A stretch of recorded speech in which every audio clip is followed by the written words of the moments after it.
Classes Dhanbad. Previous video में हम लोगों ने रिसीव्ड एंड पेमेंट अकाउंट के बारे में देखा था और उसका कुछ प्रैक्टिकल क्वेश्चन को भी सॉल्व किए थे। तो इन दिस वीडियो हम लोग बात करने वाले हैं सबसे इंपॉर्टेंट टॉपिक का, जिसका नाम है इनकम एंड एक्सपेंडिचर अकाउंट। तो इनकम और एक्सपेंडिचर अकाउंट बनाने से पहले आपको कुछ बेसिक चीजों के बारे में जानकारी होना चाहिए। अगर ये आपके पास बेसिक नॉलेज नहीं है तो इनकम और एक्सपेंडिचर बनाना आपके लिए थोड़ा सा टफ होगा। तो सबसे पहले हम लोग बात करते हैं यहाँ पे इनकम और एक्सपेंडिचर का कि एक्सपेंडिचर।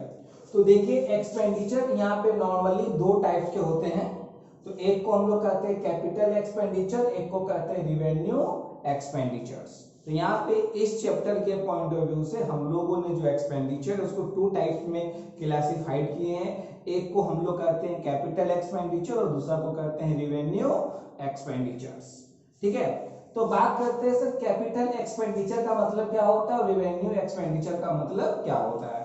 जब तक आपके पास capital expenditure, revenue expenditure, revenue received, capital receive का नॉलेज नहीं होगा तब तक आप इनकम और एक्सपेंडिचर अकाउंट को सही तरीके से नहीं बना सकते हैं। इसलिए इस टॉपिक पे आपको सबसे ज्यादा फोकस करना है और केयरफुली समझने का कोशिश करते हैं कि आखिर में कैपिटल एक्सपेंडिचर क्या होता है। तो हम लोग यहाँ पे बात करते हैं सर एक्सपेंडिचर। एक्सपेंडिचर मतलब क्या होता है? खर्च, एक्सपेंस। तो बोलता है नॉर्मली हम लोग जो खर्च करते हैं, तो यहाँ पे जो ये आइडेंटिफाई करना है कैपिटल और रेवेन्यू में, तो इसका जो मेन टर्म है आइडेंटिफाई करने का दोनों टर्म का, वो है बेनिफिट्स। क्या है? बेनिफिट्स। अगर हम कोई भी खर्च करते हैं उसका बेनिफिट्स अगर आपको एक साल से ज्यादा समय के लिए मिलता है तो उसे हम लोग क्या कहते हैं? Capital expenditure. तो कैपिटल एक्सपेंडिचर का नॉर्मल सा मतलब क्या हुआ कि ऐसा कोई भी एक्सपेंस आप करते हैं और उसका जो बेनिफिट्स है, मतलब उसका जो लाभ है, आपको एक साल से ज्यादा समय के लिए मिलता है, तो उस तरह के एक्सपेंस को हम लोग क्या करते हैं? Capital expenditure. जैसे हम लोगों ने एक कंपनी के लिए एक मशीन खरीदा, तो जो मशीन खरीदे, क्या मशीन का जो बेनिफिट्स है वो हमको एक साल ही मिलता है या एक साल से ज्यादा साल के लिए मिलता है? तो मशीनरी हम लोग एक साल से ज्यादा समय के लिए यूज करते हैं। तो यहाँ पे जो मशीनरी परचेज करेंगे उसे हम लोग क्या ट्रीट करेंगे? Capital expenditure. उसी तरीके से परचेज ऑफ बिल्डिंग, फर्नीचर्स, तो ये सब जो भी चीज है इसे हम लोग क्या कहेंगे? Capital expenditures.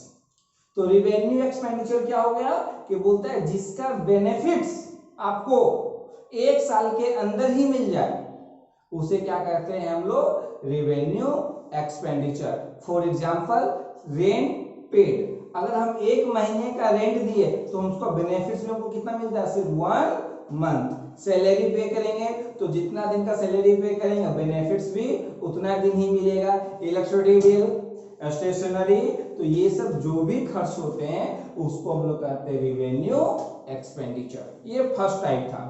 इसी को हम लोग कोई कोई बुक में आप देखेंगे तो रेकरिंग और नॉन रेकरिंग के रूप में भी डिफाइन किया जाता है। ये जो एक्सपेंस होते हैं उन्हें हम लोग रेकरिंग और नॉन रेकरिंग के रूप में भी डिफाइन करते हैं। तो रेकरिंग का मतलब क्या होता है? रेकरिंग मतलब ऐसा खर्च है जो बार बार हो। तो जैसे सैलरी, अगर मेरे पास एम्प्लॉई है तो हमको हर मंथ देना होगा। इलेक्ट्रिसिटी बिल हमको हर बार पे करना होगा। वेजेज हर बार पे करना होगा। तो दैट मीन्स रेकरिंग एक्सपेंस को ही हम लोग यहाँ पे रिवेन्यू एक्सपेंडिचर के नाम से जानते हैं। आप इसे रिवेन्यू एक्सपेंडिचर बोले या फिर रेकरिंग एक्सपेंस, मतलब ऐसा खर्चा जो बार बार होने का नेचर होता है उसको कहते हैं हम लोग रिवेन्यू एक्सपेंडिचर। तो नॉन रेकरिंग मतलब ऐसा एक्सपेंस हम लोग जो नॉर्मली वन टाइम पे खर्च करते हैं। जैसे मशीनरी वन टाइम करते उसका बेनिफिट बहुत समय तक मिलता है। लैंड, तो उसको हम लोग कहते हैं कैपिटल एक्सपेंडिचर। तो इसको आप दोनों वे से समझ सकते हैं, बेनिफिट के पॉइंट ऑफ व्यू से भी और रेकरिंग और नॉन रेकरिंग के पॉइंट ऑफ व्यू से भी। तो ये था आपका एक्सपेंडिचर के बारे में, कैपिटल एक्सपेंडिचर और रेवेन्यू एक्सपेंडिचर। अब हम लोग बात करते हैं रिसीप्ट के बारे में। ठीक है, तो यहाँ पे रिसीप्ट को भी हम लोग दो भाग में क्लासिफाइड कर सकते हैं। एक है आपका कैपिटल रिसीव और दूसरा क्या है? Revenue receipt. तो सबसे पहले आपको पढ़ना है रिवेन्यू रिसीप्ट क्या होता है।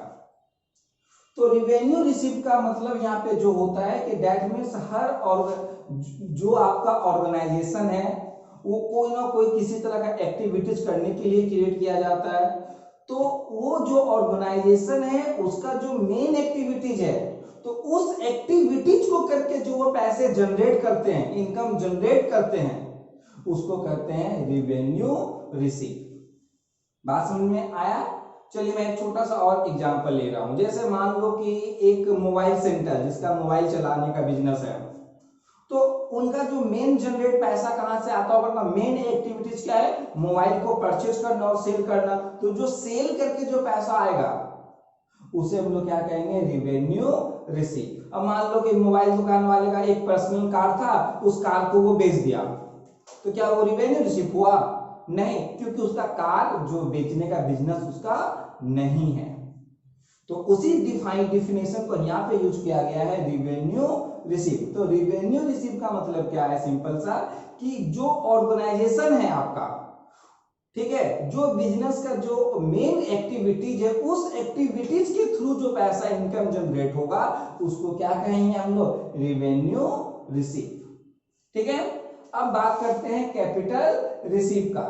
तो कैपिटल रिसीप्ट के लिए यहाँ पे दो कंडीशन दिया हुआ है कि कैपिटल रिसीप्ट के बारे में दो कंडीशन है। फर्स्ट कंडीशन है कि आपका जो एक्टिविटीज है, आपका जो मेन एक्टिविटीज है, उसके अलावा कहीं से अगर आप पैसा कलेक्ट करते हैं या आपके पास पैसा आता है, तो उसे हम लोग कहेंगे कैपिटल रिसीप्ट। मतलब सिंपल सा, जो रिवेन्यू रिसीव नहीं है वो क्या कहलाएगा, कैपिटल रिसीप्ट। जैसे मैंने अभी मोबाइल वाला एग्जांपल दिया, तो जो मोबाइल को सेल करके पैसा जनरेट करेगा, इनकम जनरेट करेगा, वो रिवेन्यू रिसीव हुआ।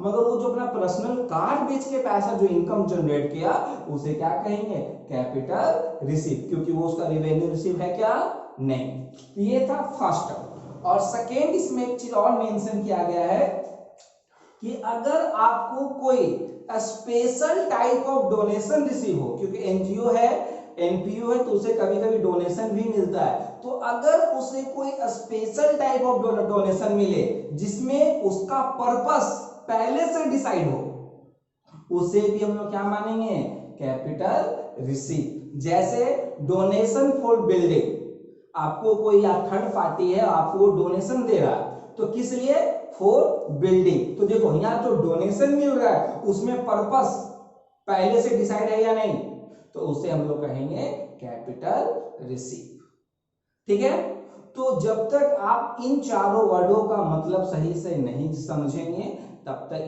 इनकम और एक्सपेंडिचर अकाउंट बनाना टफेस्ट है। तो इसलिए आप सबसे पहले इन चारों के बारे में केयरफुल्ली समझिए, और हम लोग नेक्स्ट वीडियो में फिर इससे रिलेटेड कुछ इंपॉर्टेंट टर्म के बारे में बात करेंगे, और उसके बाद हम लोग स्टार्ट करेंगे इनकम एंड एक्सपेंडिचर अकाउंट। इसलिए इसे केयरफुल्ली आप लोग देखें और समझें। Thank you.